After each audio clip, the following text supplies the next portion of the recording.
Atelje okusa predstavlja birana jela u hrvatskoj tradicijskoj kuhinji.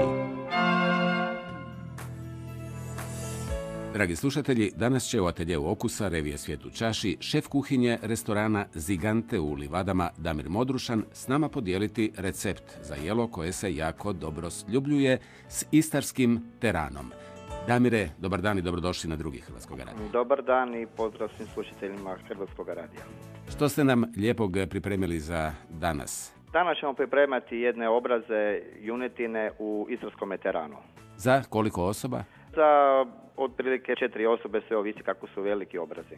Za pripremu obraza u istarskom teranu potrebno nam je 1 kilo goveđih obraza, da li je to 2 komada ili 3, 200 grama crvenog luka, 200 grama mrkve, 100 grama celerovog korijena, 50 grama bijeloga luka, maslinovo ulje, majčina dusica, ružmarin i 1 boca ili 0,75 istarskog terana.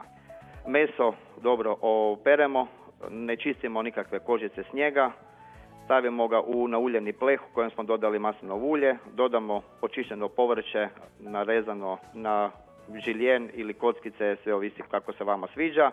Pečnicu zagrijemo na 140 stupnjeva i meso pečemo od 3,5 do 4 sata.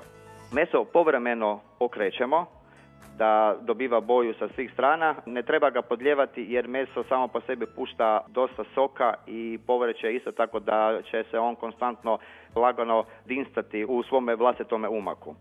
Otprilike sat vremena prije nego što će nam biti meso gotovo, dodamo 1 bocu istarskog terana i pustimo još sat vremena da nam to lagano prokuha i da se ti okusi spoje i meso da upije okus vina. Kad je meso gotovo, izvadimo ga iz pleha. Umak ne bi bilo poželjno pasirati, najbolje ga je samo procijediti i direktno onako preko mesa i uz to poslužiti pire krompir, kuhanu palentu, neke krokete ili pire čak i od celera. Sve ovisi ono što bi dobro išlo uz umak i uz takvo meso. I uz takvo meso naravno da ćemo poslužiti i istarski teran. Atelje okusa, revije Svijet u čaši.